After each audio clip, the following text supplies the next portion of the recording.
이제 지역권을 볼까요? 244페이지 지역권. 얘는 먼저 좀 읽어봅시다. 지역권 244페이지에 보면 아래쪽에 291조 지역권의 내용이라고 되어 있는 거 찾았어요? 지역권자는 일정한 목적을 위하여 읽어보겠습니다. 시작. 지역권자는 일정한 목적을 위하여 타인의 토지를 자기 토지의 편익에 이용하는 권리가 있다. 먼저 그 타인의 토지를 밑줄 하시고요. 거기다가는 승역지라고 쓸까요? 승역지. 그다음 자기 토지에다가는 거기는 요역지라고 씁시다. 타인의 토지에다가는 승역지, 자기 토지에다가는 요역지라고 쓰시고, 그렇게 써놓고 이제 칠판으로 올까요? 이건 그림을 좀 잘 이해하셔야 되는데,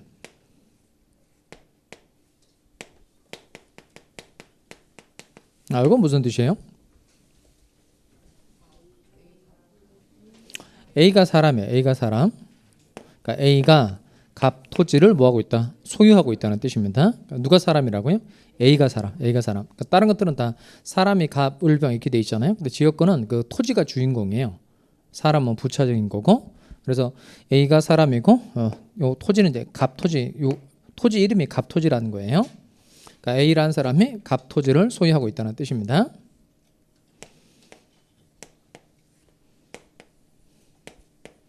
이건 무슨 뜻이에요? 누가? B가 을 토지를 뭐하고 있다? 소유하고 있다는 겁니다. 그리고 여기가 누구나 출입할 수 있는 공로예요. 그런데 갑 토지는 여기까지는 이렇게 통로가 이렇게 있어요. 이렇게 통로가 있는데 공로에 나가기 직전에 을 토지가 가로막혀 있는 겁니다. 가로막혀 있으니까 돌아 나가면 되는데 이렇게 돌아 나가는 길도 없고 이렇게 돌아 나가는 길도 없는 거예요. 그러면 갑 토지는 공로에 나가기 직전에 을 토지에 가로막혀져 있으니까 요 A라는 사람은 공로에 나가기 위해서는 반드시 을 토지를 통행로로 사용이 될 필요가 있어요, 없어요? 있죠. 그러니까 만약에 무단으로 통로를 사용하게 되면 B가 어떤 권리 행사할 수 있을까요? 너는 나랑 또 계약도 체결하지 않고 내 땅을 쓰고 있는 거니까 더 이상 땅 쓰지 마. 이렇게 뭐 할 수 있죠? 물건너 청구권 행사를 해서 못 다니게 만들 수 있으니까 그냥 무단으로 토지를 사용하는 건 돼야 안 돼요? 안 돼요. 그러니까 A라는 사람의 B를 만나서 너의 땅을 좀 통행로로 사용하자는 계약을 할 수밖에 없죠. 이게 지역권 설정 계약입니다. 지역권 설정 계약.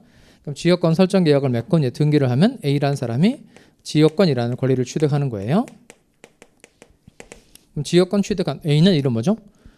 지역권자. 그다음에 요 B의 이름 뭐죠? 지역권 설정자. 그런 말은 없어요. 여기는 그냥 토지 소유자 이렇게 표현합니다. 그러니까 지역권 설정자라는 말을 쓰지 않는지 왜 안 쓰는지는 한 5월 둘째 주 가서 알려드리도록 하겠어요. 자, 다시 그럼 지역권 설정받아 지역권을 취득한 A는 뭐고? 지역권자라고 하고, 그다음 B는 그냥 토지 소유자 이렇게 표현한다는 겁니다. 그러면 A라는 사람이 요 을토지를 이제 통행로로 사용하게 되는 거예요. 그러면 먼저 을토지를 통행로로 지나다니는 사람 누구죠? 지나다니는 사람은 A. 그러면 사람의 가치가 증거예요? 갑 토지의 가치가 증거예요? 물론 그 지나다니는 건 사람이 지나다니는 거 맞죠? 그런데 사람의 가치가 증가한다. 갑 토지의 가치가 증가한다. 당연히 갑 토지죠. 사람의 가치 증가하고 상관없죠. 사람이 뭐 통행로로 지나다니는 사람이면 가치가 이제 꽁충 뛰고 통행로로 지나다니지 않는 사람은 뭐 사람으로서 쓸모가 없고 그런 건 아니죠. 그러니까 지나다니는 건 사람이 지나다니지만 가치가 증가하는 건 갑 토지의 가치가 증가한다는 겁니다. 그럼 갑 토지는 서비스를 받는 토지예요? 서비스를 주는 토지예요? 서비스를 받는 토지죠. 서비스를 필요로 하는 토지라고 해서 이건 요역지라고 합니다. 요역지. 서비스를 필요로 하는 땅이라고 해서 요역지라고 하고, 요 을토지는 서비스를 주는 토지, 서비스를 받는 토지예요. 서비스를 주는 토지요. 서비스를 주는 토지라고 해서 이건 승역지라고 말합니다. 요 승자가 이제 이을승자입니다. 이을승자. 그 뭐냐면 그 을토지 역할은 을토지는 갑토지로 하여금 공로로 나갈 수 있도록 이어주는 역할을 하고 있다. 그래서 을토지는 승역지라고 말하는 겁니다. 그러니까 서비스를 받는 건 무슨 토지고? 요역지고 서비스를 주는 건 승역지라는 겁니다. 다시 서비스를 받는 자기 땅은 뭐라 그래요?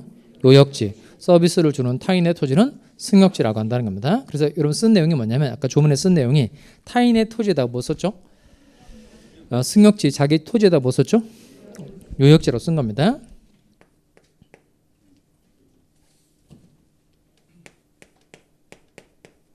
한번 읽어볼까요? 이게 역이라는 거예요. 역. 이게 영어로 말하면 좀 쉬운데 영어로 말하면 이게 영어로 말하면 서비스라. 서비스 쓸 줄 알아요. 서비스라. 그럼 서비스 쓸 줄 안 되니까요. 이렇게 쓰기도 해요. 이렇게 쓰기도 한단 말이에요. 그러니까 이 서비스를 토지가 받을 때는 이제 땅지자를 써서요 지역권이라고 하고요. 서비스를 사람이 받을 때는 사람의 인자를 써서 인역권이라고 그래요. 그러니까 서비스를 토지가 받을 때 뭐라고 하고 지역권이라고 하고 서비스를 사람이 받을 때는 뭐라 한다? 인역권이라고 한다는 겁니다. 여기는 당연히 A라는 사람이 을토지를 통행로로 사용하기는 하지만 갑토지의 가치가 증가하게 된다는 거예요. 그러니까 말하자면 갑토지는 원래 공로로 나갈 수 있는 통로가 없었던 거죠. 학교는 시간에 이런 땅 뭐라 배우죠? 이게 맹지죠. 눈 못 뜨는 땅. 근데 맹지였는데 공로로 나갈 수 있는 통로가 생기면 갑토지의 사용 가치가 증가하게 된다는 겁니다. 이렇게 요 지역권의 경우에 지역권 이렇게 돼 있으니까 서비스를 사람이 받는 거예요? 토지가 받는 거예요? 토지가 받는 겁니다. 이렇게 서비스를 받는 자기 땅은 뭐라고 하고 요역지라고 하고 서비스를 주는 타인의 땅은 뭐라고 한다? 승역지라고 한다는 겁니다. 그래서 그 지역권의 뜻을 써볼까요? 네모 3번 옆에다 땡땡 네모 3번 옆에다 땡땡 하시고 자기 토지의 편익을 위하여 자기 토지의 편익을 위하여 자기 토지의 편익을 위하여 타인의 토지를 사용할 수 있는 권리 자기 토지의 편익을 위하여 타인의 토지를 사용할 수 있는 권리 자 그렇게 쓰셨어요? 그 다음에 그 편익을 위하여 한 밑줄 합니다. 편익을 위하여 편익을 위하여 그 외울 때는 그렇게 외우고 편익을 위한다는 말의 뜻 주석을 좀 달아 두시기 바랍니다. 거기다가 사용 가치를 증가시키기 위해서 이렇게 말하시면 돼요.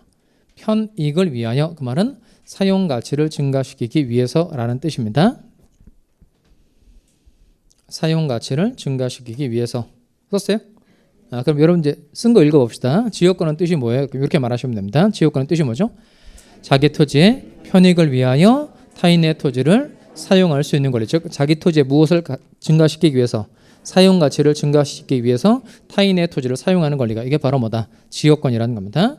이렇게 통행로로 지나다니는 건 이제 통행지역권이라고 하고요. 그 다음에 뭐 갑토지는 물이 없고 을토지는 물이 많아요. 그 물을 끌어다 쏘는 지역권도 가능합니다. 이런 건 인수지역권이라고 하고 그다음에 갑토지의 자연경관이 되게 좋은 거예요. 그 다음에 그럼 요 을토지에 높은 건물 같은 걸 짓게 되면 갑토지의 자연경관을 해치게 되니까 요 을너는 B너는 너의 땅에다가 건물 같은 걸 높은 건물 같은 걸 짓지 마라. 그러니까 갑토지의 자연경관 보장을 위한 지역권도 가능하다는 겁니다. 그건 조망지역권 또는 관망지역권 이렇게 불러요. 가장 대표적으로 많은 게 이게 통행지역권이에요. 통행지역권. 그럼 다시 칠판에 올까요? 요역지는 이제 중요한 특징이 하나 있는데 아까 요역지가 서비스를 받는 자기 땅을 말한다 그랬어요. 그럼 요역지는 반드시 무슨 토지여야 돼요? 일필의 토지여야 한다는 겁니다. 그 서비스를 받는 갑토지, 서비스를 받는 요 A가 소유하고 있는 갑토지는 반드시 무슨 토지여야 한다? 일필의 토지여야 한다는 겁니다. 그런데 승역지는 일필의 토지일 필요 없고요. 일필 토지의 일부여도 상관없다는 겁니다. 만약에 A라는 사람이 공로로 나가기 위해서 을토지 전부를 다 통행로로 사용할 필요는 없고 요 위쪽으로만 지나다녀도 충분히 공로로 나갈 수 있는 거예요. 그러니까 승역지는 반드시 한 필의 토지일 필요가 없고 일필 토지의 뭐여도 일부여도 상관없다는 겁니다. 다시 서비스를 받는 요역지는 반드시 무슨 토지여야 되고 일필의 토지여야 되고 그다음 서비스를 주는 승역지는 일필 토지의 뭐여도 일부여도 상관없다는 겁니다. 그다음 시험에 요역지와 승역지는 반드시 인접하여야 한다. 이렇게 나오면 O의 X예요. 요역지와 승역지는 서로 인접하여야 한다. 이 그림을 잘 한번 눈여겨보시기 바랍니다. 제가 갑토지하고 을지를 딱 붙여서 그렸어요? 떨어뜨려 그랬어요? 떨어뜨려 그랬죠. 그러니까 요역지하고 승역지는 서로 인접할 필요 있다 없다? 없다는 겁니다. 이게 지역권의 특징인데요. 오른쪽에 와보실까요? 오른쪽에 오시면 동그라미 3번 지역권의 특징이라고 되어 있는 거 찾으세요? 그거 별표를 하시고 좀 읽어봅시다. 지역권자로 될 수 있는 자는 찾았어요? 기억 박스 안에 기억 지역권자로 될 수 있는 자는 토지 소유자, 지상권자, 전세권자, 임차인 등이다. 걔네들 쭉 밑줄 해볼까요? 토지 소유자, 지상권자, 전세권자, 임차인. 이 사람들의 공통점 뭐죠? 다 뭘 가지고 있는 사람일까요? 사용 수익권. 사용 수익권. 토지에 대해서 사용 소유권을 가지고 있는 사람은 다 지역권자가 될 수 있다 없다? 있다는 겁니다. 그리고 니은하고 디귿은 반드시 외우셔야 돼요. 니은 디귿 묶어서 암기. 니은 디귿 묶어서 암기. 먼저 니은 요역지는 반드시 무슨 토지한다? 일필의 토지. 그 다음 디귿번 승역지는 일필 토지의 일부여도 무방하다. 다시 요역지는 반드시 무슨 토지여야 하고 일필의 토지여야 하고 승역지는 일필 토지의 뭐여도 일부여도 무방하다는 겁니다. 그리고 리을번 요역지와 승역지는 서로 인접할 필요 있다 없다? 없다는 겁니다. 요 정도만 기억해 두시면 되겠어요. 요 정도만. 그럼 7번 다시 와서 이게 그 지역권이 우리 실제 생활에 많을까요? 별로 없을까요? 지역권은 우리 실제 생활에 많다? 별로 없다? 거의 없죠. 거의 없어요. 아마 여러분 그 실무하면서도 그 등기부의 지역권 볼 일은 거의 없을 거예요. 왜냐하면 지금 도로 정리가 잘 되어 있잖아요. 그래서 공로에 나가지 못하는 맹지가 거의 없다고요 지금. 그러니까 지역권 제도는 실제 생활에 많다? 별로 없다? 별로 없다는 거예요. 그럼 지역권은 판례가 많은 거예요? 별로 없는 거예요? 별로 없는 거죠. 그 시험 볼 때 다툼이 있으면 뭐에 따름? 판례에 따름이죠. 그러니까 지역권은 판례가 별로 없으니까 지역권 출제 가능성이 뚝 떨어지는 거죠. 그러니까 지역권은 의 정도, 특징 정도만 여러분 이해하시면 되겠습니다. 다시 지역권은 뜻이 뭐라고요? 자기 토지의 편익을 위하여 쓴 거 다시 한번 읽어볼까요? 자기 토지의 편익을 위하여 타인의 토지를 사용할 수 있는 권리가 이게 바로 뭐다? 지역권이라는 겁니다. 그럼 지금까지 물권 총 몇 개 배웠죠? 4개 배웠죠. 4개. 첫 번째 뭐 배웠죠? 점유권. 점유권의 뜻이 뭐예요? 에듀윌 유료 회원만의 명품 교수 서비스.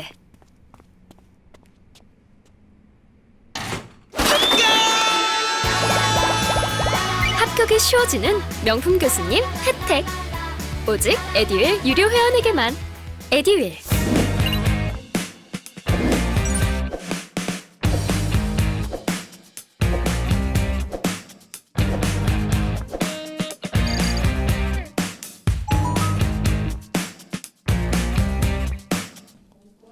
이거 자꾸 말에 입에 붙일 정도까지 자꾸 외우셔야 돼요. 점유권은 뜻이 본권 요물을 불문하고 거기만 끄떡끄떡 그러지 말고 말로 해야 되죠. 점유권의 뜻이 뭐라고요? 본권 요물을 불문하고 물건에 대한 사실상의 지배를 보호하는 권리. 그다음 소유권의 뜻이 뭐죠? 법률의 범위 내에서 물건을 직접 사용 수익할 수 있는 권리. 그다음 지상권의 뜻이 뭐죠? 소유 사용. 지상물을 소유하기 위하여 타인의 토지를 직접 사용할 수 있는 권리. 그 다음에 지역권은 뜻이 뭐죠? 자기 토지의 편익을 위하여 타인의 토지를 사용할 수 있는 권리. 나중에 그 뭐 기본 과정 때나 그 다음에 심화 과정 때 가면 공부를 처음 하러 오는 사람이 분명 온단 말이에요. 그런 분들의 입장에서 봤을 땐 여러분이 공부를 잘하는 사람인 것처럼 보여요? 뭐 그저 그런 사람인 것처럼 보여요? 매우 잘하는 사람인 것처럼 보이고 한 3월달 정도만 오면 심야 과정 때 오면 저는 그분들 생각이 나는데 그분은 3월 심야 과정 두 번째 주에 왔나? 막 그랬을 거예요. 와서 그 수업을 받아보고 1교시 끝나고 저한테 바로 와서 아니 여기 있는 사람들이 자기는 무슨 말인지 하나도 못 알아듣겠는데 여기 있는 사람은 대답도 잘하고 그런다는 거예요. 그러니까 이분들이 도대체 몇 시간씩 공부를 하길래 이런 거냐고 그 질문을 하시더라고요. 내가 이분들이 대답만 잘한다고 대답만 잘하고 문제를 아직 못 푼다고 근데 그렇게 말씀해서 그분을 안심시키기는 했거든요. 근데 차이가 되게 커요. 그분이 뭐 좀 알아먹을 만하면 2달 지나거든요. 그럼 이제 3월 달에 처음 와서 뭐 좀 알아먹을 만하면 2달 지나가니까 5월 달쯤에 뭐 좀 알아먹는 거잖아요. 5월 달은 문제풀이인데 그분이 1년 안에 6과목을 정리해서 합격해서 나갈 수 있을까요? 힘들지 않을까요? 그래서 그때 오는 사람들이 여러분이 대답을 잘하니까 여러분에게 물어보는 게 많아요. 질문을 많이 한다고. 저기요, 점유권은 뭐예요? 그러면 이제 이렇게 말해주는 거예요. 저기요, 점유권은 뭐예요? 그러면 뭐 시끄러워 이렇게 얘기하지 마시고 말해주는 거예요. 뭐 본권 유무를 불문하고 물건에 대한 사실상의 지배를 보호하는 걸. 자기 마음대로 소설 쓰시면 안 돼요. 누가 물어봤냐면 지상권이 뭐예요? 이렇게 물어본 거예요. 지상권이 뭐예요? 근데 이제 기존에 뭐로 가르치냐면 땅 위에 있는 권리 이렇게 얘기한 거예요. 지상권. 땅 위에 있는 권리. 그래서 그 얘기 듣고 그분이 이제 느낌이 안 올 거 아니겠어요? 그럼 지상권의 뜻은 뭐라고 얘기해 줘야 돼요? 소유, 사용. 그러니까 지상물을 소유하기 위하여 타인의 토지를 사용하는 권리입니다. 그럼 그분이 또 그러면 토지를 사용하는 건 알겠는데 지상물을 소유한다는 건 무슨 말이에요? 이렇게 물어볼 거 아니겠어요? 그럼 건물을 짓기 위해서입니다. 이렇게 말하면 되죠. 건물 같은 걸 지으려고 남의 땅을 직접 쓰는 게 지상권입니다. 이렇게 알려주라는 거예요. 아셨죠? 그래서 이 용어 관련 내용들은 늘 외우고 계셔야 한다는 겁니다. 또 쉬는 시간에 4개 배웠으니까 4개 또 물권, 의 또 10번 읽어보고 쉬는 시간 그렇게 보내는 거예요. 자, 근데 지역권 끝났으니까 뭐 배우면 될까요? 전세권이죠. 전세권. 자, 일단 전세권은 좀 쓰고 갈까요? 오른쪽에 303조를 제가 읽어보겠습니다. 303조 전세권자는 전세금을 지급하고 타인의 부동산을 점유하여 그 부동산의 용도에 조차 사용 수익하며 그 부동산 전부에 대하여 후손이 권리자 기타 채권자보다 전세금의 우선 매제를 받을 권리가 있다. 그 옆에 씁시다. 전세권 제도가 우리 실제 생활에 많아요? 별로 없어요? 전세권 제도는 우리 실제 생활에 많다? 별로 없다? 쓸까요? 거의 없다. 쓰세요. 거의 없다. 전세권 조문 옆에다 303조 옆에다가 거의 없다. 전세권 제도는 우리 실제 생활에 많다? 별로 없다. 별로 없어요. 거의 없어요. 전세는 많죠. 전세 많죠. 그다음에 월세도 많고. 근데 전세 월세는 다 얘네들은 임대차 말하는 겁니다. 임대차. 그러면 전세권 얘는 뭐죠? 물권. 그다음 임대차는 뭐죠? 얘는 채권. 우리 실제 생활에 많은 채권이 많은 거예요. 그러니까 전세 월세와 같은 채권은 많고 그다음 물권에 해당되는 전세권 제도는 실제 생활에 많다? 별로 없다? 별로 없어요. 그래서 전세권 제도는 그래서 판례도 별로 없어요. 전세 월세와 관련한 임대차와 관련한 판례는 많아도 전세권 제도는 판례가 별로 없다는 겁니다. 다음은 이제 시험용으로 조금 중요해요. 시험용으로. 먼저 칠판을 볼까요? 그림을 좀 잘 보셔야 됩니다. 갑 사람의 토지 또는 건물의 소유자입니다. 토지 또는 건물의 소유자예요. 그런데 을이라는 사람의 갑의 부동산을 빌려서 쓰고 싶은 거예요. 그럼 여기도 마찬가지로 빌려서 쓰는 방법은 물권도 있고 채권도 있다는 겁니다. 뭐도 있고 뭐도 있다. 물권도 있고 채권도 있다는 겁니다. 먼저 물권으로 빌려서 사용하는 제도가 이게 전세권, 채권으로 빌려서 사용하는 제도가 임대차입니다. 다시 물권으로 빌려서 사용하는 제도가 뭐라고요? 전세권, 채권으로 빌려서 사용하는 제도가 이건 임대차. 먼저 물권으로 빌려서 사용하는 제도가 이게 전세권인데 전세권이 성립하려면 첫 스타트 볼까요? 무엇을 지급하고 전세금을 지급하고 이렇게 되죠. 그러니까 즉 전세금의 지급은 전세권의 성립 요건이라는 걸 알 수 있다는 겁니다. 먼저 전세금조로 한 5천만 원 줬다고 칠까요? 을이 갑에게 전세금조로 5천만 원을 준 겁니다. 그다음에 요 갑하고 을이 전세권을 설정하기로 계약을 맺어야 되죠. 이게 전세권 설정 계약입니다. 그럼 전세권 설정 계약은 네가 나의 부동산을 직접 사용 수익해도 좋다는 두 사람 사이의 합의를 전세권 설정 계약이라고 그래요. 그러면 또 계속 칠판 봅니다. 그럼 을이 전세권을 취득하는 원인은 법률 행위예요, 법률 규정이에요. 전세권을 취득하는 원인은 법률 행위다, 법률 규정이다. 법률 계약이니까 법률 행위죠. 이건 법률 행위로 인한 부동산 물권 변동이니까 몇 조가 적용되죠?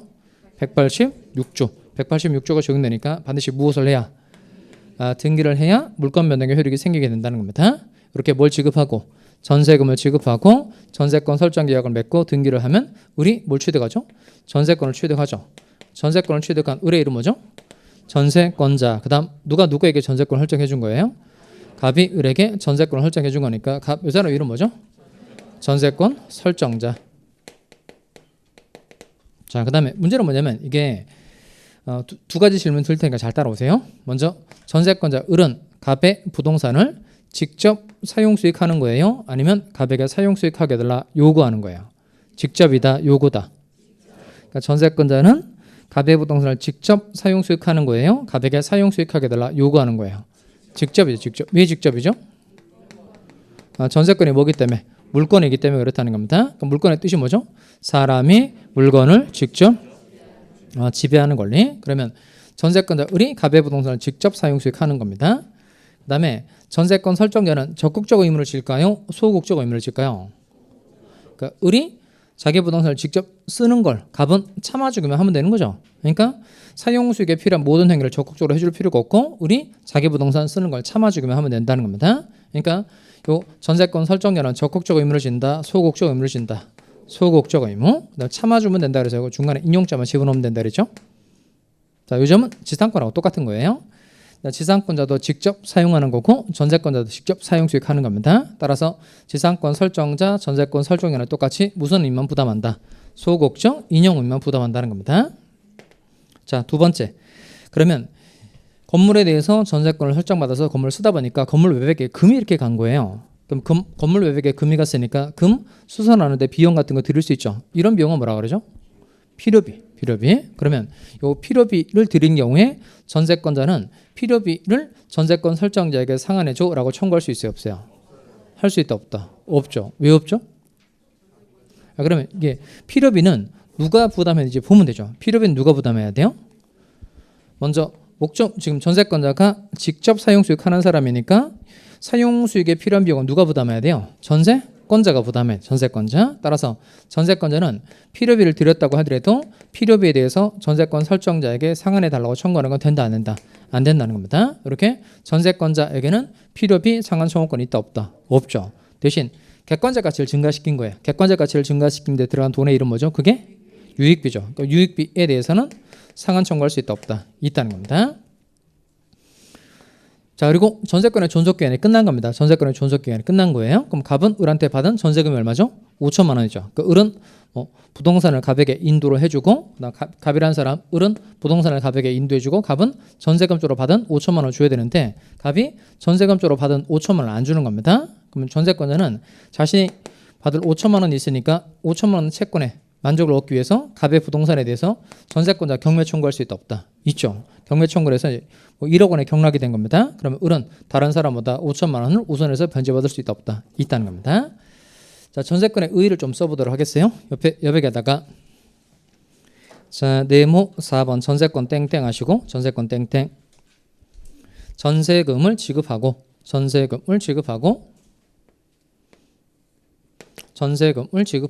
타인의 부동산을 직접 사용 수익할 수 있는 권리. 전세금을 지급하고 타인의 부동산을 직접 사용 수익할 수 있는 권리. 자, 그렇게 쓰셨어요? 여러분 쓴 거 천천히 읽어봅시다. 시작. 한 번 더. 전세금을 지급하고 타인의 부동산을 직접 사용 수익할 수 있는 권리. 자, 그럼 칠판 잘 들여다보세요. 지금 제가 전세권 그림하고 좀 전에 그랬던 지상권 그림하고 다른 점이 있죠. 뭐가 다르죠? 그러니까 지상권 그림하고 전세권 그림하고 다른 점이 있는데 뭐가 다른 점이죠? 일단 돈이죠. 돈. 그 지상권 그림 그릴 때 제가 돈을 안 그렸죠. 그러니까 아까 지상권의 경우에 지료의 지급은 지상권의 성립 요건이다, 아니다. 근데 전세권의 경우에 반드시 돈을 꼭 그린단 말이에요. 전세금의 지급은 전세권의 성립 요건이다, 아니다. 이게 차이점이에요. 또 차이점이 있는데 뭐가 차이점일까요? 객체가 다르죠. 객체. 그러니까 지상권의 경우에는 갑이 토지 소유자고 전세권의 경우는 갑이 토지 또는 건물의 소유자라는 겁니다. 그러니까 지상권은 뭘 사용하는 권리죠? 토지. 근데 전세권은 토지를 사용하는 경우도 있고 건물을 사용하는 경우도 있다는 겁니다. 그러니까 이게 다른 거예요. 객체가 다른 겁니다. 그러니까 요 전세권의 경우는 토지에 대한 전세권뿐만 아니라 건물에 대한 전세권도 가능하다는 겁니다. 지상권은 오로지 무엇을 사용하는 권리고 토지를 사용하는 권리고 전세권은 토지에 대한 전세권, 건물에 대한 전세권 다 가능하다는 겁니다. 대신 요 토지 중에 전세권의 대상으로 할 수 없는 게 하나 있는데 그게 뭘까요? 토지 중에서 전세권의 대상이 되지 않는 게 있는데 그게 농경지죠. 농경지는 전세권의 목적으로 할 수 있다, 없다? 없다는 겁니다. 이게 조문에 있다는 게 중요합니다. 2항 갑시다. 2항 쭉 밑줄 할까요? 무엇은? 농경지는 전세권의 목적으로 하지 못한다. 이게 왜 안 되는 거냐면 이게 무슨 원칙 때문에 그런 거죠? 이게 경자 유전의 원칙 때문에 그렇습니다. 경자 유전의 원칙 때문에. 경자 유전의 원칙. 경자는 뭐예요? 경자가 뭐죠? 경자. 밭 가는 사람 얘기하는 거. 유전. 밭을 소유하고 있어야 한다는 겁니다. 밭 가는 사람이 밭을 소유하고 있어야 되지. 그래서 빌려주는 거 하지 말라는 겁니다. 일단 이게 중요하다는 겁니다. 농경지는 전세권의 목적으로 할 수 있다, 없다? 없다는 거예요.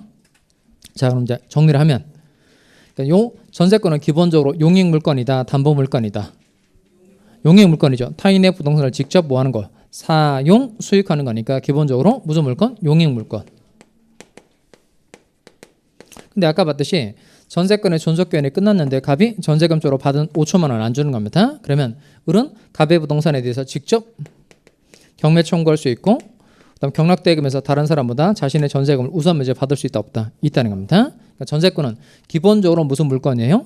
용익 물건인데 전세금 반환 청구권을 담보하기 위한 범위 내에서는 부차적으로 담보 물건적 성격도 있다는 겁니다. 담보 물건적 성격 즉 저당권하고 똑같이 경매권하고 우선 면제권이 있다는 겁니다. 이건 전세금의 확실한 만족을 얻기 위해서 존재하는 권리들인 거예요. 어쨌든 이 자체가 중요합니다. 전세권자에게 경매권이 있다 없다 있다. 전세권자에게 우선 면제권이 있다 없다 있다는 겁니다. 그 다음에 이렇게 남의 물건 빌려 쓰는 것들은 존속기간 중요하다 그랬죠. 넘어가 봅시다. 존속기간.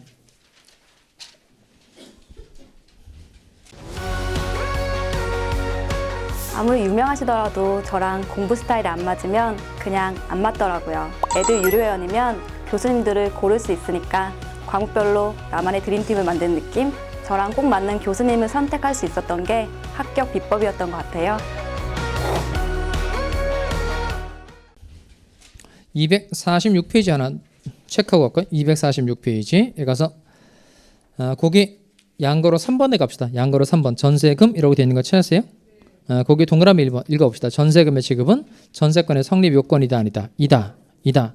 다만 전세금이 현실적으로 수수될 필요는 없고 그 다음 밑줄 할까요? 기존 채권으로 전세금 지급에 갈음할 수도 있다. 그렇게 밑줄합니다.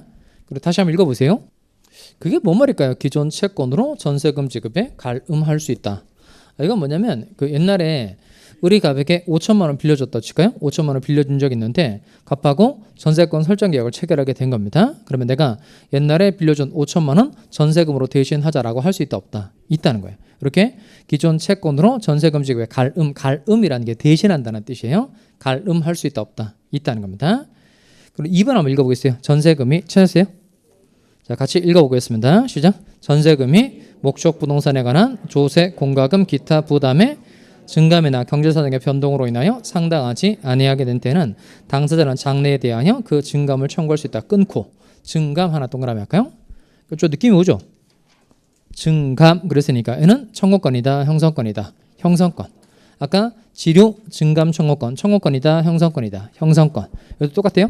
전세금 한번 정했는데 경제사정의 변동에서 전세금이 상당하지 않게 됐다는 겁니다. 그럼 전세금 올려달라 내려달라고 할 수 있는데 이거 청구권이다 형성권이다. 형성권. 오른쪽에 존속기간 할까요? 존속기간 별표. 점 4번 오른쪽에 존속기간 별표. 먼저 312조 2항을 먼저 하겠어요. 312조 2항 건물에 대한 전세권의 존속기간을 이라고 되어 있는 거 찾았어요? 같이 읽어보겠습니다. 시작.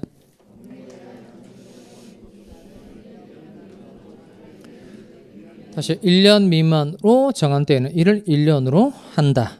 최소한 1년만큼 꼭 보장해주라 이 말이죠. 거기다 뭘 써야 될까요? 최단 존속기간 제한 규정이라고 씁시다. 최단 존속기간 제한 규정. 최단 존속기간 제한 규정. 자, 이렇게 최단 존속기간 제한 규정이 있는데 가장 중요한 단어는 뭘까요? 건물이에요. 건물 동그라미입니다. 만약에 토지에 대한 전세권의 존속기간을 1년 미만으로 정한 때는 이를 1년으로 한다. 그러면 O의 X예요. 이렇게 최단 존속기간 제한 규정은 어느 전세권에만 있다는 거예요? 건물 전세권에만 있다는 겁니다. 그 다음에 1항 갑시다. 1항 전세권의 존속기간은 10년을 넘지 못한다는 몇 줄 아시고 이건 아무리 기간을 길게 정해도 10년 넘어서는 안 된다는 거죠. 거기다 씁시다. 이게 최장 존속기간 제한 규정입니다. 최장 존속기간 제한 규정. 최장 존속기간 제한 규정. 또박또박 써봐요. 그럼 전세권의 경우에 최장 존속기간 제한 규정 있어요 없어요? 있죠. 몇 년 넘지 못한다. 10년. 당사자의 약정기간이 10년이 넘때 이를 10년으로 뭐한다? 단축한다는 겁니다. 연습을 좀 해볼까요? 그럼 칠판 다시 와서 자 먼저 건물 전세권의 존속기간을 6개월로 정하는 거 되는 거예요 안 되는 거예요? 6개월로 정하는 거 된다 안 된다? 이거? 안 되죠. 왜 안 되죠? 아까 최소 몇 년간 보장을 해줘야 된다. 1년간 보장을 해줘야 되니까 6개월로 정하는 건 돼요 안 돼요? 안 되는 겁니다. 그다음 실제 6개월로 정하면 어떻게 되죠? 몇 년으로 본다? 1년으로 본다는 겁니다. 건물 전세권의 존속기간을 3년으로 정하는 건 돼요 안 돼요? 3년. 그러니까 최소 1년은 넘어야 되고 10년은 넘으면 안 되니까 3년으로 정하는 건 돼야 안 돼요? 되죠? 건물 전세권의 존속기간을 10년으로 정하는 거 돼야 안 돼요? 되죠? 10년까지는 되죠? 그 다음에 15년으로 정하는 거 15년으로 정하는 건 돼야 안 돼요? 그건 안 되죠? 15년으로 정하면 어떻게 될까요? 10년으로 단축된다는 겁니다. 그 다음에 토지 전세권. 토지 전세권의 존속기간을 6개월로 정했어요. 되는 거야 안 되는 거야? 토지 전세권의 존속기간을 6개월로 정하는 거 된다 안 된다? 이건 되죠. 아까 최소 1년간 보장해 주는 건 어디에만 그렇다 그랬죠? 건물 전세권에만 그렇다 그랬으니까 토지 전세권의 존속기간을 6개월로 정하는 건 된다 안 된다? 되죠? 3년으로 정하는 거. 토지 전세권의 존속기간을 3년으로 정하는 거 되죠? 되죠? 그 다음에 토지 전세권의 존속기간을 15년으로 정하는 거 돼야 안 돼요? 이거 안 되죠? 그러니까 요 토지 전세권이든 건물 전세권이든 최장 존속기간은 똑같이 다 몇 년 넘어서는 안 되는 거예요. 10년 넘어서는 안 된다는 겁니다. 이렇게 정하면 몇 년으로 단축되는 거죠? 10년으로 단축되는 겁니다.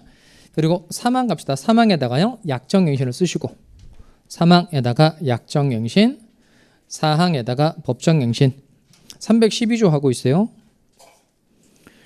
자, 312조 사망에다가 약정갱신 그 다음에 사항에다가 법정갱신 일단 이걸 알아 먹어야 돼요. 연결할 수 있어야 됩니다. 자, 사망 갑시다. 전세권의 설정은 이를 갱신할 수 있다. 그 갱신이 무슨 갱신이라는 거예요? 약정갱신. 약정갱신은 말 그대로 약정 합의에 의해서 계약 기간을 변경하는 걸 약정갱신이라고 얘기합니다. 그 기간은 갱신한 날로부터 몇 년 넘지 못한다. 10년. 숫자 외우셔야 되겠어요. 자, 그럼 7번 다시 와볼까요?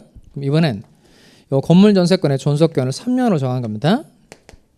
그럼 합의에 의해서 계약을 연장하는 게 이게 무슨 갱신? 약정갱신. 그다음에 약정이 없을 때 법에서 갱신해 가는 법조문을 둬주는 게 이게 법정갱신입니다. 자, 그러면 먼저 건물 전세권의 존속기간을 3년으로 정한 겁니다. 그러니까 3년 존속기간 끝나고 난 다음에 다시 또 3년으로 정하는 건 돼야 안 돼요? 되죠? 그 다음 이번엔 3년 정했으니까 3년은 너무 짧아서 이번엔 길게 확실하게 한 15년 하기로 하자. 이렇게 정하는 건 돼야 안 돼요? 이건 안 된다는 겁니다. 먼저 합의에 의해서 계약을 연장하는 게 무슨 갱신? 약정갱신. 약정갱신의 경우에 갱신한 날로부터 몇 년 초과할 수 없다. 10년 초과할 수 없다는 겁니다. 자, 요 내용이 있다는 걸 잘 기억하셔야 돼요. 다시 전세권의 경우에 합의에 의해서 계약을 연장하는 게 무슨 갱신이죠? 약정갱신이고 이때 몇 년 초과할 수 없다. 10년 초과할 수 없다는 겁니다. 그리고 법정갱신 한번 읽어봅시다. 법정갱신. 자, 사항인데요. 312조 사항 건물의 전세권 설정자가 좀 길어요. 두 개의 문장으로 되어 있는데 첫 번째 문장을 여러분 읽어보도록 하겠습니다. 다음 읽을 때 그 중간에 숨을 쉬시면 안 돼요. 숨 안 쉬고 읽어보겠습니다. 건물의 전세권 설정자가 찾으세요. 읽어보겠어요. 시작. 숨 쉬지 말고 숨 쉬지 말고 계속 읽으세요. 숨 쉬지 말고 네, 숨 쉬세요. 이거 내가 그 뒤에 질문 드릴 텐데 이거 여러분들 읽어보니까 힘들죠? 나도 질문 드릴 때 이걸 다 말해야 되는데 나도 힘들단 말이에요. 그러니까 한 번에 가도록. 자, 요 내용은 뭐냐면 7번 다시 볼까요? 요거 가지고 써먹어 봅시다. 건물 전세권의 존속기간을 3년으로 정했어요. 건물 전세권의 존속기간을 3년으로 정했다는 겁니다. 자, 이거 첫 스타트고 여기 만료하는 만료점이에요. 여기는 만료하기 6개월 전이고 여기는 만료하기 1개월 전이에요. 그럼 요 6개월 전부터 1개월 전까지 기간 동안에 전세권 설정자 갑적에서 기간이 끝나면 너랑 재계약하지 않겠다 이렇게 갱신고지를 통지 보낼 수 있죠. 그러면 요 6개월 전부터 1개월 전까지의 기간 동안에 갑이라는 사람에게 갱신 고지를 통지를 보낸 거예요. 그럼 당연히 그 통지가 된 것대로 기간이 만료가 되면 전세권이 끝나고 마는 겁니다. 또 전세금 안 올려주면 재계약하지 않겠다고 통지를 한 거야. 조건을 변경하지 않으면 계약을 갱신하지 않겠다는 통지를 했다는 겁니다. 근데 우리 안 올려주겠다 이렇게 얘기한 겁니다. 그러면 그냥 기간이 끝나고 그냥 끝나는 거예요. 존속기간이 만료한과 동시에 전세권의 존속기간이 끝나고 그냥 계약이 종료가 되는 겁니다. 그런데 요 6개월 전부터 1개월 전까지의 기간 동안에 전세권 설정자 쪽에서 아무런 통지를 한 적이 없다는 겁니다. 그러면 그 기간이 만료된 때 전세권과 동일한 조건으로 다시 전세권을 설정한 것으로 본다는 겁니다. 이게 바로 무슨 갱신이다? 법정갱신. 그러니까 법정갱신 이렇게 말하시면 돼요. 그냥 원래 정확하게는 건물의 전세권 설정자가 존속기간 만료 전 6월부터 1월까지 사이에 이렇게 말해야 되는데 그냥 존속기간이 끝나갈 무렵 이렇게 말하시면 됩니다. 존속기간이 끝나갈 무렵에 전세권 설정자 쪽에서 아무런 얘기를 한 적이 없을 때 계약이 자동적으로 연장되는 것 이게 법정갱신입니다. 법정갱신. 그러면 전세권과 동일한 조건이라고 그랬죠. 전세권과 동일한 조건이니까 일단 전세금 있으면 전세금 똑같고 사용수익의 방법 정한 거 있으면 사용수익 방법 다 똑같다는 겁니다. 그다음에 먼저 전세권의 존속기간 몇 년 정했죠? 3년 정했죠. 그럼 이게 법정갱신이 되면 기간 몇 년 되는 거예요? 기간 3년. 그럼 그걸로 가는 거예요. 그게 두 번째 문장입니다. 그게 시험이에요. 맨 끝에 두 번째 문장. 이 경우 찾았어요? 이 경우 전세권의 존속기간은 그 정함이 없는 것으로 본다. 이거예요. 다른 건 다 똑같은데 무엇은? 기간은 정하지 않은 것으로 본다는 겁니다. 다시 무엇은? 기간은 정하지 않은 것으로 본다는 겁니다. 자, 다시 존속기간이 끝나갈 무렵에 전세권 설정자 쪽에서 아무런 얘기를 한 적이 없다. 그러면 기간이 만료된 때 전 전세권과 동일한 조건으로 다시 전세권이 설정된 것으로 보는 게 무슨 갱신이다? 법정갱신. 다만 법정갱신의 경우에 다른 건 다 똑같다는 겁니다. 다른 건 다 똑같은데 무엇은 정하지 않은 것으로 본다. 기간은 정하지 않은 것으로 본다는 겁니다. 자, 그럼 이제 문제를 맞춰봅시다. 7번 볼까요? 자, 한 번에 갈 테니까 잘 따라오세요. 자, 이렇게 토지의 전세권 설정자가 전세권의 존속기간이 끝나기 6개월 전부터 1개월 전까지의 사이에 전세권자에 대하여 갱신거절의 통지 또는 조건을 변경하지 아니하면 갱신하지 아니한다는 뜻의 통지를 하지 아니한 경우 그 기간이 만료된 때 전전세권 동일한 조건으로 다시 전세권을 설정한 것으로 본다. 오해의 X예요. 오해요? 너 다시 해야 되잖아. 다시. 숨 한번 쉬고. 잘 들어보세요. 이번에 이제 더 이상 못해요. 배도 고프고 더 이상 못하는 힘도 없고 못한단 말이에요. 잘 따라오세요. 자, 토지의 전세권 설정자가 존속기간이 끝나기 6개월 전부터 1개월 전까지의 사이에 전세권자에 대하여 갱신거절의 통지 또는 조건을 변경하지 않으면 갱신하지 않은 때 통지를 하지 않은 경우 오해 X예요. X죠. 또 해야 돼요? 다시. 토지의 전세권 설정자가 존속기간이 끝나기 6개월 전부터 1개월 전까지의 사이에 전세권자에 대하여 갱신거절의 통지 또는 조건을 변경하지 아니하면 갱신하지 아니한다는 뜻의 통지를 하지 아니한 경우 그 기간이 만료된 때 전전세권 동일한 조건으로 다시 전세권 설정한 것으로 본다. 오해 X예요. 어디가 틀렸어요? 토지가 틀렸죠. 이게 가장 중요한 내용이에요. 그러니까 지금 제가 법정갱신을 설명했는데 뭐 가지고 설명했죠? 건물 가지고 설명해요. 건물. 그래서 첫 스타트가 매우 중요하다는 겁니다. 거기가 토지의 전세권 설정자가 그러면 안 된다는 거예요. 그러니까 중요한 건 뭐냐면 법정갱신은 어느 전세권에만 있다. 건물 전세권. 다시 법정갱신은 어느 전세권에만 있다. 건물 전세권에만 있다는 겁니다. 요게 매우 중요하다는 거예요. 어느 전세권에만 있고 건물 전세권에만 있고 토지 전세권에는 법정갱신 제도 있다 없다. 없다는 겁니다. 그래서 아까 객체 구별을 잘 하셔야 된다 그랬어요. 자, 전세권의 객체로 토지, 전세권의 객체로 건물 둘 다 되니까 토지 전세권에만 있는 거, 건물 전세권에만 있는 거, 둘 다 있는 거 다 구별해야 됩니다.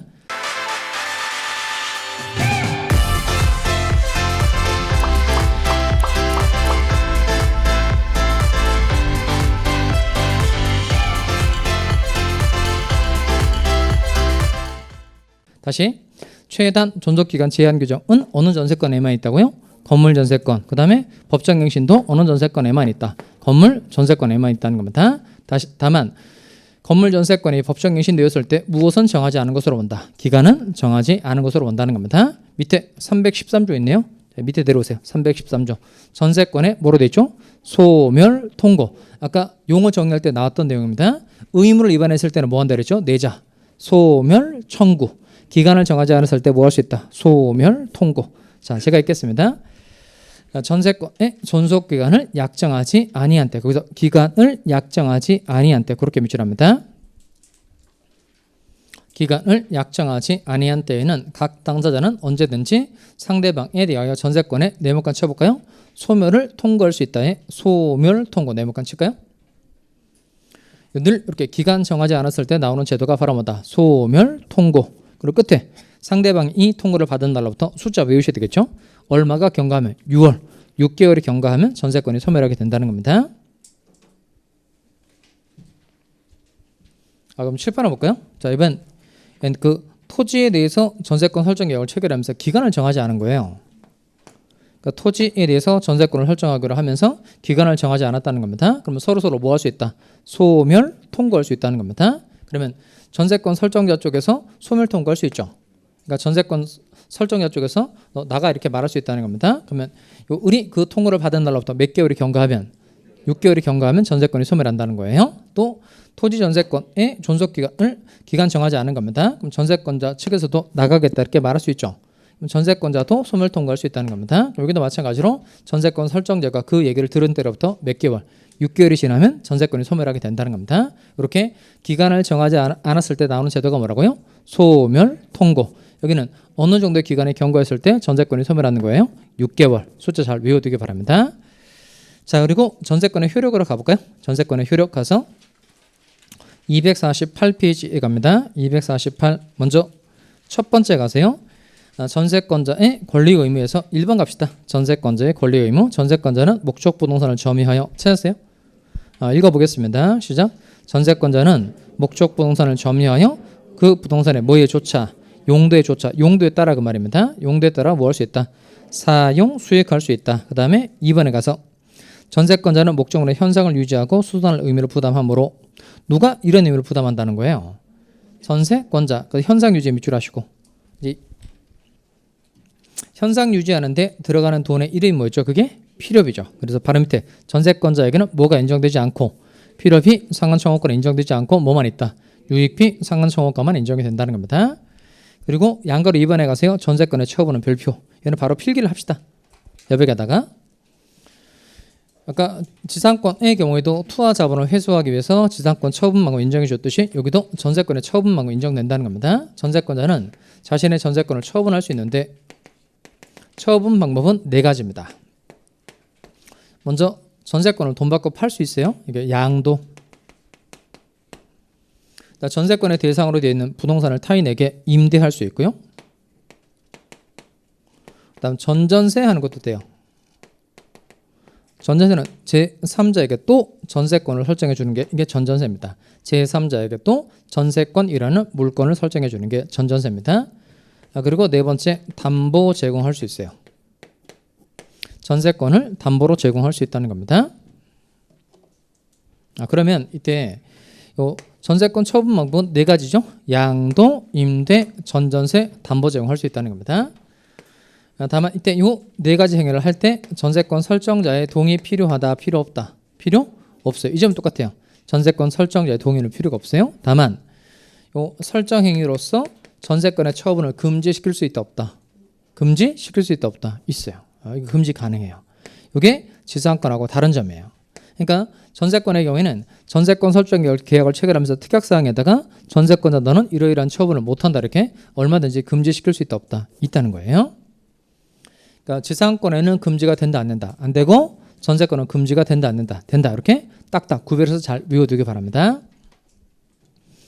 그 다음에 오른쪽에 가볼까요? 오른쪽에 와서 소멸의 효과 1번 갑시다. 소멸의 효과 1번. 소멸의 효과 1번. 얘는 먼저 읽어보겠어요. 동시이행이라고 되어 있는 거 찾으세요?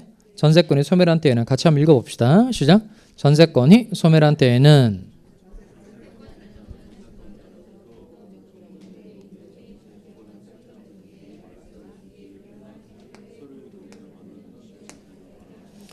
자, 읽어보니까 전세권자의 의무는 한 가지예요, 2가지예요? 전세권 설정자의 의무는 한 가지예요, 2가지예요? 뭘 또 2가지예요. 다시 첫 주어가 전세권 설정자는이죠.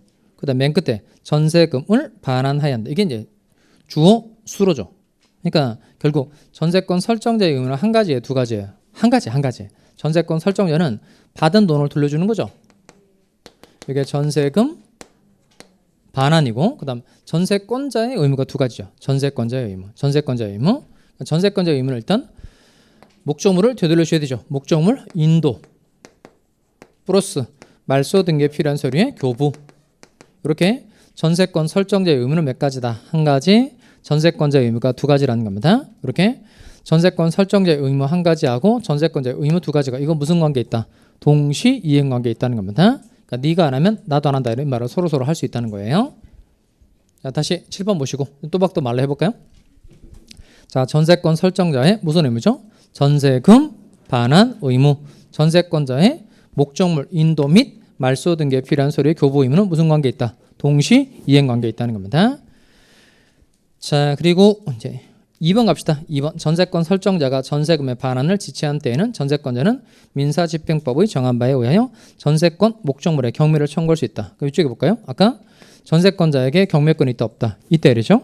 그다음에 요 부동산이 1억 원에 경락이 되었어요. 그럼 이때 전세금을 다른 사람보다 먼저 우선해서 변제받을 수 있죠. 요 전세권자에게 우선 면제권이 있다 없다. 있다. 경매권도 있고 우선 면제권도 있다는 겁니다.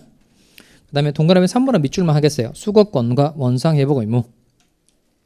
전세권이 소멸하면 전세권자는 그 목적 부동산을 원상으로 회복해야 하고 그 목적물에 부속시킨 물건을 뭐 할 수 있다? 수거할 수 있다는 겁니다. 이게 그 권리이자 의무예요. 수거할 권리도 있고 수거해서 깨끗하게 만들어서 원래대로 되돌려 줄 의무가 있다는 겁니다. 그러니까 전세권자에게 수거권과 원상 회복 의무가 있다 없다? 있다는 겁니다. 4번 별표. 4번 별표. 부속물 미래수청권 한번 읽어보겠어요. 부속물 미래수청권 먼저 니은번을 먼저 읽습니다. 부속물 미래수청권 니은번 전세권이 존속기간의 만료로 인하여 소멸한 때에 찾았어요? 읽어봅시다. 시작.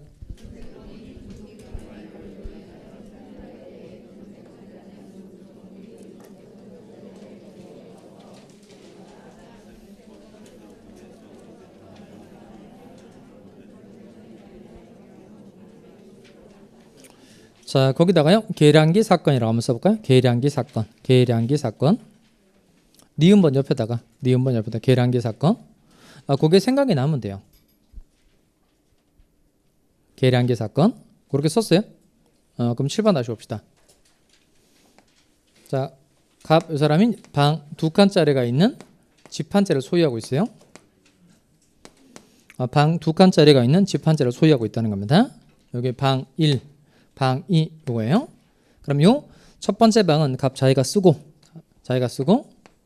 요 두 번째 방분에 대해서 을에게 전세권을 설정해 준 겁니다.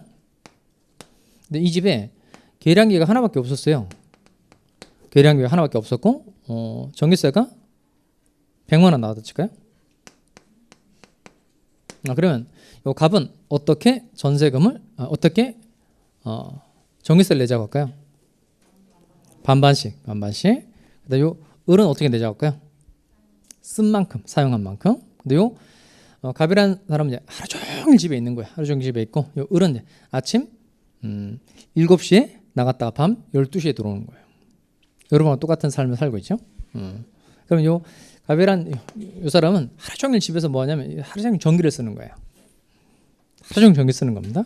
장판, 전기장판 쓰고 그다음에 또 히터 틀어놓고 그다음 난로도 틀어놓고 TV도 틀어놓고 냉장고 계속 돌리고 뭐 이러는 거야. 하루 종일. 그러면 전기는 대부분 다 이 사람이 쓴 거잖아요. 근데 지금 계량기 한 개밖에 없으니까 다툼이 생긴 거예요. 그럼 결국 싸우면 누가 이기는 거예요? 주인이 이기는 거예요? 전세권자 이기는 거예요? 주인이 이기는 주인이. 그러니까 첫 달은 이제 울며 겨자 먹기로 반씩 낸 거예요. 그다음에 이제 계량기를 따로 달자고 얘기한 겁니다. 계량기를 따로 단 거예요. 계량기를 따로 한 겁니다. 요 계량이 이제 갑이 쓰고 요 계량 을이 써서 이제 따로 내게 된 거예요. 그럼 이러다가 이제 전세권의 존속기간이 끝난 거예요. 그러면 을은 계량기를 떼가지고 딴 데 이사 갈 수도 있는데 거기는 이 계량기 이미 다 붙어 있는 거예요. 그럼 이 계량기가 필요해요? 필요 없어요? 필요 없죠. 그러니까 이때는 이 계량기를 값보고 네가 사 이렇게 말할 수 있다 없다? 있다는 겁니다. 이게 전세권자의 부속물 미래수 청구예요. 그러니까 전세권자가 전세권 설정자에 무엇을 얻어? 동의를 얻어서 붙여놓은 물건 플러스 전세권 설정자로부터 매수한 부속물에 한해서는 전세권의 존속기간이 끝났을 때 각각 네가 사라라고 청구할 수 있다 없다? 있다는 겁니다. 일단 이게 중요합니다. 전세권자에게 부속물 매수청구권이 있다 없다? 있다. 그리고 위로 올라오세요. 기억 전세권이 존속기간의 만료로 인하여 소멸한 때에 찾으세요. 기억도 한번 읽어보겠습니다. 시작.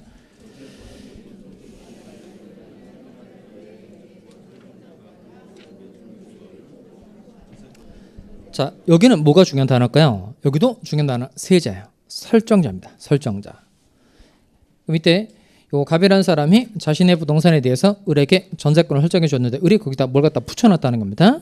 그러다가 전세권의 존속기간이 끝난 거예요.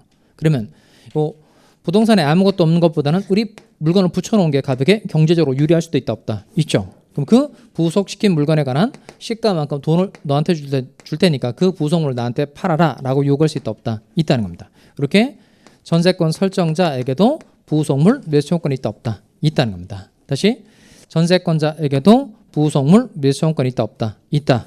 그리고 누구에게도 전세권 설정자에게도 부속물 매수청구권이 있다 없다? 있다는 겁니다.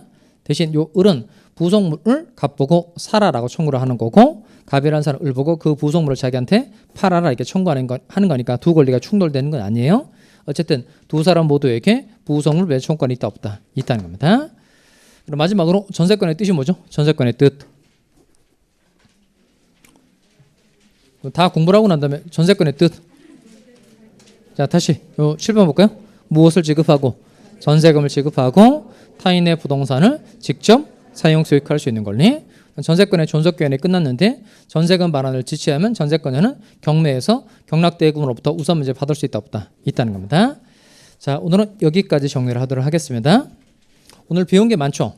소유권 배웠고 지상권, 지역권, 전세권까지 배운 겁니다. 그래서 개별 물건의 중요한 특징을 요 칠판에 쓴 내용 필기해서 잘 정리를 하시기 바랍니다. 교재보다도 강의 내용을 잘 정리를 하셔야 돼요. 자, 여기까지 하고 마치도록 하겠습니다. 수고했습니다.